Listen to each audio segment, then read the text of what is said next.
Genesis 3:8. Let's start off with that, where God appears. Traditionally, it's they heard the sound of the Lord God as he walked about in the cool of the day, walking about in the garden in the cool of the day. And countless sermons have been given about how God used to stroll in the evening breeze, and Adam and Eve would just hang around with God, walking together in the. I mean, there's been whole. Yes, I've I heard was whole raised sermons with preached the, about walking in the garden with God. yeah. You argue that maybe that's not the best translation. Yeah, and I'm actually I'm piggybacking off of Jeffrey Niehaus. So I'm sure I mean, he does articulate this much better than I will. Mhm. But I wanted to bring it to light as we again just try to, like you said, zoom back and take a holistic picture of Genesis. This is something that's going to help us a lot because rather the word cool there in your translation, it's the word ruach. It's the word for spirit, breath, or wind. And so I think they take that wind idea and say, okay, it was windy, it was nice and breezy, it was cool. I don't know how exactly we got here, but here we are. A better translation here is that, and they heard the sound of Yahweh, that can also be translated as thunder. So they heard the thunder of Yahweh walking in the garden in the wind of the storm. And that is that storm word, that's a bigger change than the rest. What's up with that? Because traditionally it's translated day. Well, Jeffrey Niehaus has pointed out that that is a very rare word, just like we have there and there. You know, it's theirs or it's over there. Same sound, different meanings. This word yom can mean storm or it can mean day. And so he shows how it could be likely that this word is actually the word for storm. So they heard the thunder of Yahweh walking about in the wind of the storm. Now, why would that be significant? Why would we prefer that translation? Besides its linguistic value, I think that it actually has links within the Torah. And so we see again how the author is using repeated themes and images to, again, teach us and bring our mind to different places in the Torah. Whenever you think of, again, remember that the garden is Yahweh's mountain dwelling. So when's the next time that we see Yahweh dwelling on a mountain in a thunderstorm? Sinai. So this picture is going to bring us, I think, to Sinai. We have, again, God dwelling with his people in his mountain dwelling.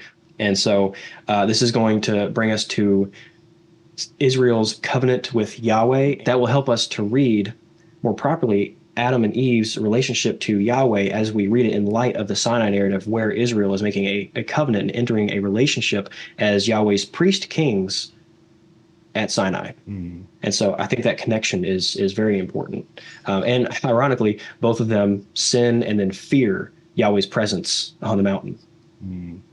If your viewers, if you want to know more about this, you can read, Jeff Niehaus writes about it in, he has a short article in Basics of Biblical Hebrew that Gary Pratico and Miles Van Pelt's classic Hebrew volume. Then he unpacks it more in God at Sinai, which is his book all about this concept of a storm theophany. And like Caleb says, this is not God just happening to be strolling about in the breezy part of the day, but rather what could be it happening is God showing up in the wind of the storm to bring judgment, to pronounce judgment. This is Sinai theophany language. And Niehaus was my professor and I was reading this. And when you went that route, I was like, hey, I know this stuff. It's good to see somebody, I don't go as far as saying that is definitely what the text is saying.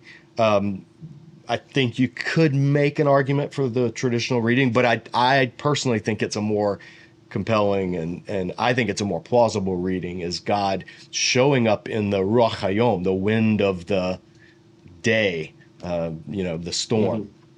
But either way, I want viewers to kind of chew on that and maybe, get a little curious and go back to Genesis. Wait a minute. What's this Caleb guy saying about wind and storm and all this stuff? Oh yeah, and if that is improper, I would love to see someone doing some work on how a translation of being in the wind of the day may be significant, because I don't want to outright say this is for sure what's going on if that's the proper translation, but it makes me just think of the Minor Prophets Judgment Day. Perhaps not. Perhaps that's drawing too tight of a link. But either way, I think whatever translation you go with, there's something going on deeper than just God taking his daily stroll. Yeah, I agree with that 100%. The cool of the day part, I've never thought was a good way to translate that. It might go back to, I think maybe Jerome. I'd have to look at how the Septuagint translates it, because it may have been introduced somewhere there. But in Hebrew, yeah, it's not saying the breezy part of the day. That's the first place where Hebrew students are like, what's going Yeah, on? What's up? yeah. Every first year Hebrew student is like, how did we get this? And then that just continues the more you learn Hebrew. You